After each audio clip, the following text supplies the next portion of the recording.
Over at Strike Ready, we are having the best sale of the year. For all of November, we have Black Friday pricing. You can pick up my 5 training courses and save over $550. Link in bio, check that out. So welcome back everybody, and today we're talking about a bit of a tragic topic. Very sad. As you can see from the headline here, a 17-year-old female boxer loses her life in Mexico gym from sparring too hard. We're going to go through this article. It was sent to me by somebody via email. They said, Gabriel, you sometimes cover sensitive topics on your channel, which I try not to stray away from things that others avoid. And they just asked if I would bring this to the attention of everybody on my channel. And I'm very happy to do so, because obviously this is incredibly sad. And before we get into the actual article, the first thing that we need to keep in mind is when somebody steps into the ring to compete, they are taking a risk. They should know there's a bit of a risk. Would I say it's like a life-altering risk? Like you have to be aware that you could get seriously damaged every time? I feel like that's a bit severe, a bit alarmist, but in reality, something bad could happen. Does it happen very often? No, but it could. But that is for people who choose to face off against an opponent where they're going as hard as they can. That should not be happening in the gym like we see here. So let's get into some of the details. Basically saying that a 17-year-old down in Mexico was in for another training day. It was just another training session. She had been in and out of the doors for 2 months. She knew the faces, the rhythm of the drills, the sound of the gloves hitting the bags. It was all routine, ordinary, and familiar. Now, the first thing, let's scroll down and let's read the next little bit. It says, however, that fateful day she was paired with a more experienced opponent for a sparring session. I would go, yeah, I hope they're more experienced if she's only been in for 2 months. And it said she only had 2 months worth of experience, received several blows to the head. Soon she collapsed and began to convulse and was taken to the hospital where she was stabilized, but her condition did not improve and she was transferred to another hospital where more advanced technology was available. The very first thing when I read this article, I would go, why in the world are you sparring after only 2 months? Now, I understand that down in Mexico, things are very different. It's a boxing culture down there. So she very well could have had siblings who box, grew up moving around, watching boxing on TV, understood a lot more than a normal person in, let's say, US or Canada who have no experience to fight sports. If that was the case, 2 months is not nearly enough to be sparring. Not nearly enough. And another part of this, which I do find a little bit concerning, is she was paired with a more experienced opponent. Well, at 2 months, everybody's going to be more experienced, and it is up to the experienced fighter to protect the other person, no matter how scared they are and accidentally how hard they go. I've been with many people before who get scared when we spar if it's their first 6 months, or they've been only going a year. They just started sparring and they go too hard. In all honesty, they're going too hard, but they don't know. So it's up to me to keep them safe. This, of course, is very dangerous to be going with somebody who has more experience and can hurt you and doesn't pull back. Oh my gosh. It goes on to say that she underwent surgery, but despite best efforts, she passed away back in October. Says that there's an investigation going into the gym whether there's any negligence involved. Obviously,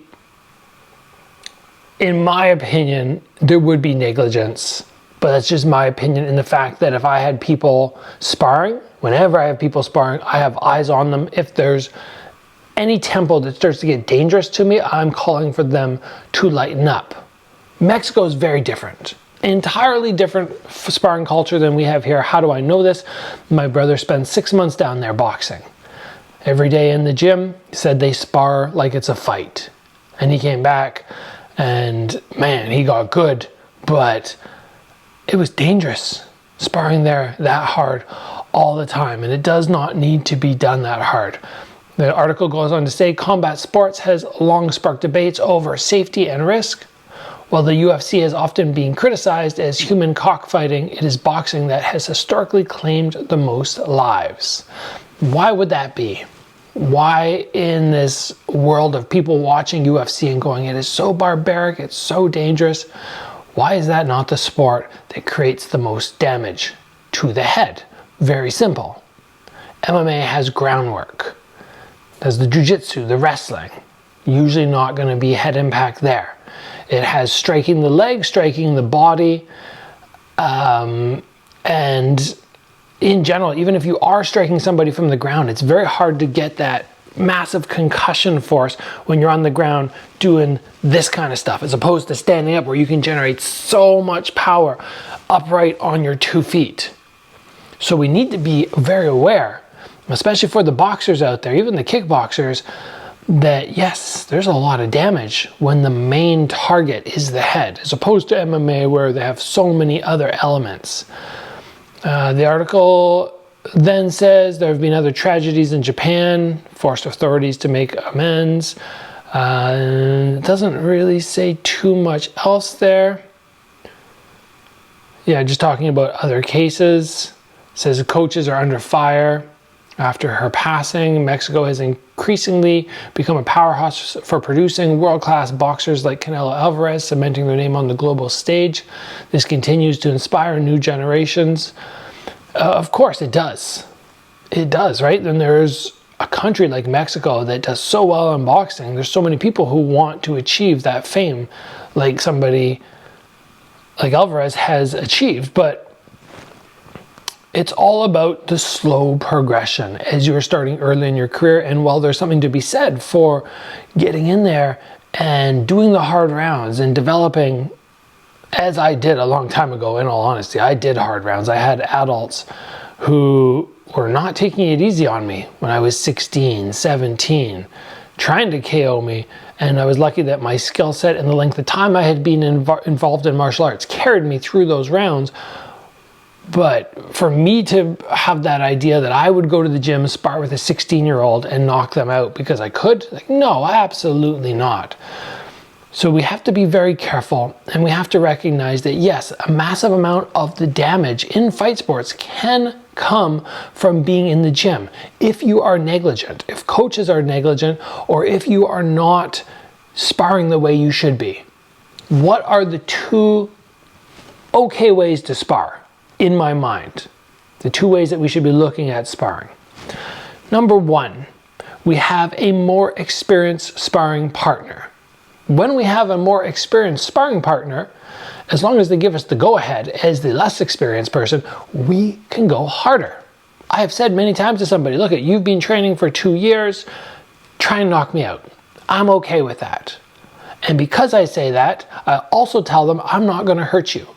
I'm going to control my shots, but I want you to get a feeling for what it's really like when you're trying to hit somebody very hard, because it's extra fatiguing to do that.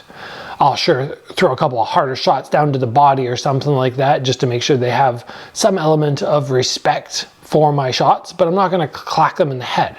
So you go with somebody who's more advanced and they keep you safe while allowing you to open up and try to really utilize your arsenal, which you've been growing. Aside from that, if we have 2 people who are a similar skill level, we need to draw back the power. And even when I spar with somebody like Josh Johnson in the past, and the 2 of us are both world-class fighters, when I spar with him, he'll be the first to tell you, we are not going 100%. To somebody on the side, it might look like we are. We're throwing fast, we're ripping in shots, but we are pulling those shots and we are controlling them if the other person makes a defensive error. It is the same thing if it's 2 intermediates or 2 beginners sparring. We need to lower the pace and keep somebody safe. When the skill level of our sparring partner is so much higher, very often we can't land even if we wanted to, so it's not necessary. But to me, those are the 2 ways that we spar. We lower the pace, we keep our opponent safe if we're close skill level, or we get the go-ahead from somebody who's far more advanced. They say go hard, even though they're not going to go hard on you. And to hear that a 17-year-old was sparring after so little time against a more experienced person is very dangerous. In addition to that, this article does not go through and it does not tell us anything about what happened to her the week before.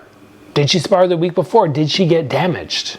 If that's the case, we need to recognize that if you do get hurt when you go and spar, you need to take proper recovery. You should not be hitting the gym for a sparring session if you just got concussed last week. These are all obvious things that I think people forget. So stay safe and always talk to your doctor, talk to a health professional if you do have headaches and such.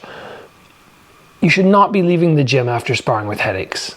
I've talked to people who are like, yeah, every time I leave a sparring session, I have a headache. I'm like, geez, that's not good. I think I've had a headache leaving a sparring session maybe like 10, 15 times in the last 20 years.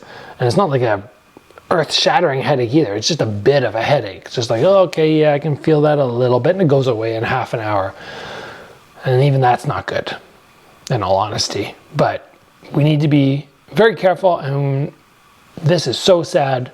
And hopefully it's teaching many people out there to be smarter, not to walk away from the sport because we love it, but to be smarter.